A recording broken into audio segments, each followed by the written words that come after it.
Assalamualaikum warahmatullahi wabarakatuh. Welcome to my channel Gudang Cuan Gen Z. Nah, kali ini saya akan bahas sesuatu untuk teman-teman semua, di mana ada sumber penghasilan untuk teman-teman yang berumur 20-an. Apalagi bagi teman-teman yang gak suka bisnis ya, termasuk saya sih sebenarnya yang gak ahli dalam bisnis, tapi saya mau belajar tentang bisnis. Nah, namun sebelumnya jangan lupa di subscribe, like, dan komen dulu channel saya ini, oke? Hai guys, welcome back to my channel Gudang Cuan Gen Z. Nah, kali ini kita akan bahas sesuatu yang menurut saya sih sangat realistis ya di zaman sekarang. Karena di umur kita yang 20-an ini biasanya banyak teman-teman di luar sana yang berpikir, gimana sih cara saya mendapatkan uang dengan cepat, apalagi bagi teman-teman yang nggak suka bisnis. Nah, di sini saya kutip dari penjelasan dari cash flow quadrant dari Kiyosaki. Nah, berdasarkan dari cash flow quadrant yang ditemukan oleh Kiyosaki, di mana dia menggunakan cash flow quadrant ini di dalam perjalanan bisnisnya. Nah, untuk konsep ini ia terapkan dalam manajemen keuangan dan membuatnya mendapat begitu banyak manfaat. Nah, apa aja sih jenis cash flow quadrant itu, di mana ada 4 tipe pekerja ya. Ada kuadran E, kuadran S, kuadran B, kemudian ada kuadran I. Nah, mari kita cek satu-satu ya maksudnya apa. Nah, untuk kuadran E, tipe ini merupakan tipe karyawan yang biasanya cenderung memilih keamanan sekaligus kenyamanan dalam memperoleh penghasilan. Nah, ini terdiri dari beberapa kelompok yang bekerja dan nanti memperoleh gaji setiap bulannya. Jadi teman-teman di sini, jika teman-teman merupakan bagian dari pekerja di kuadran E, teman-teman lebih senang bekerja, kemudian nanti akan diberi gaji setiap bulannya tanpa memikirkan sesuatu yang diciptakan. Jadi teman-teman bekerja dengan orang. Nah, untuk orang-orang ini cenderung sebenarnya lebih sangat aman bekerja sebagai pegawai atau karyawan. Nah, di sini juga pekerjaannya sesuai dengan kualifikasi masing-masing individu. Nah, selain itu juga pekerjaan yang ditekuni dianggap dapat memberi kenyamanan secara finansial. Oleh sebab itulah kenapa bagi teman-teman yang lebih suka bekerja dengan orang sesuai dengan kemampuan kita masing-masing, itu masuk ke dalam kategori kuadran E. Nah, kemudian juga ada yang namanya tipe kuadran S atau self-employed business. Nah, untuk jenis kedua ini merupakan kuadran yang terdiri dari orang-orang yang berbisnis atau usaha sendiri, biasanya untuk dia sendiri ya, dimana untuk orang-orang ini termasuk ke dalam pekerja, misalkan dia memiliki desainer, arsitek, atau untuk desain grafis, yang mana beberapa jenis pekerjaan ini cenderung memiliki sistem pengelolaan bisnis sendiri. Jadi di sini kita bekerja dan tidak bisa lepas dari bisnis tersebut. Nah, untuk orang-orang yang dalam kuadran ini harus bekerja keras untuk mengembangkan bisnis yang mereka kelola tadi. Nah, biasanya untuk individu yang berada di kuadran S ini atau kuadran self-employed business ini memiliki inisiatif yang jauh lebih tinggi. Jadi mereka ini memiliki mayoritas yang tertarik untuk berinvestasi secara memanfaatkan beragam jenis produk bank yang bisa meningkatkan aset pribadi. Nah, untuk kuadran S ini juga bekerja lebih keras kepada mereka yang menjalankan bisnisnya sendiri. Jadi tergantung dan tidak menunggu disuruh oleh perusahaan. Artinya kita adalah bosnya sendiri. Oke?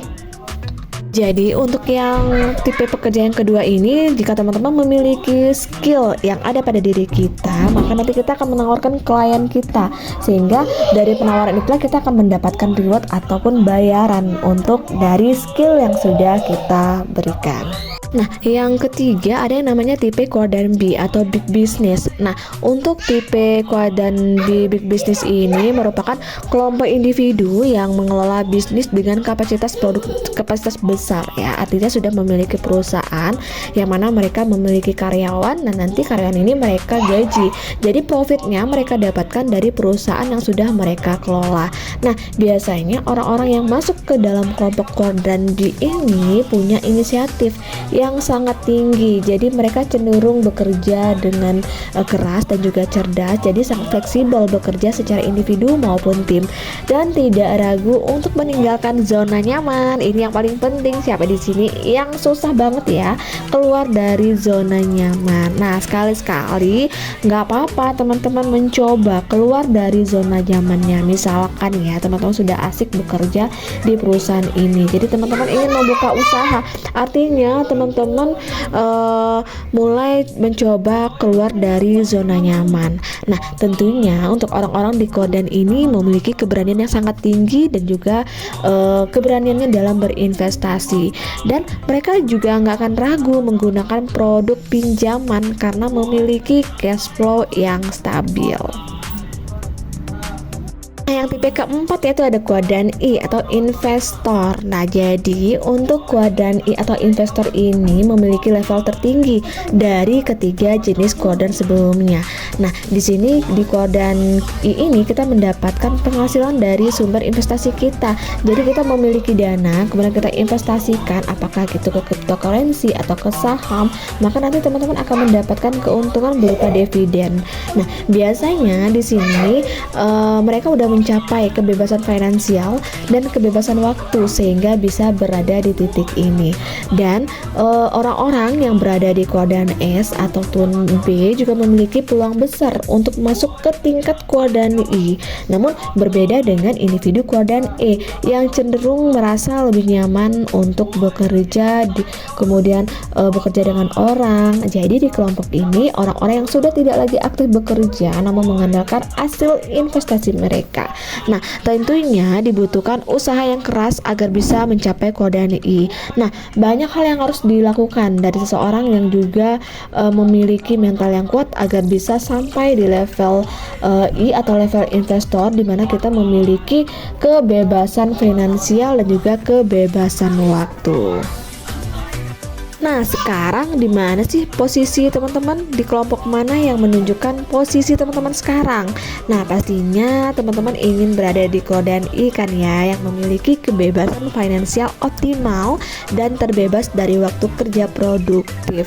Jadi dalam hal ini teman-teman harus berusaha untuk mengelola finansial sebaik mungkin. Jadi kuncinya untuk pengelolaan finansial pada kuadran I ini, salah satu faktor yang sangat penting adalah cash flow atau arus kas keuangan kita. Jadi pastikan teman-teman menjaga selalu seimbang dan teman-teman bisa mengusahakan pinjam ataupun melalui pay later ataupun melalui apapun, tetapi ini bisa meningkatkan investasi teman-teman.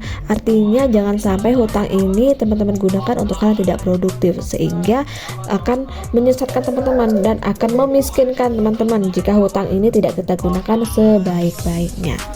Nah guys, itu ya 3 sumber penghasilan untuk teman-teman jika teman-teman berusia 20 tahunan yang nggak mau berbisnis tapi ingin memiliki penghasilan sendiri di rumah. Nah, akhir kata wassalamualaikum warahmatullahi wabarakatuh.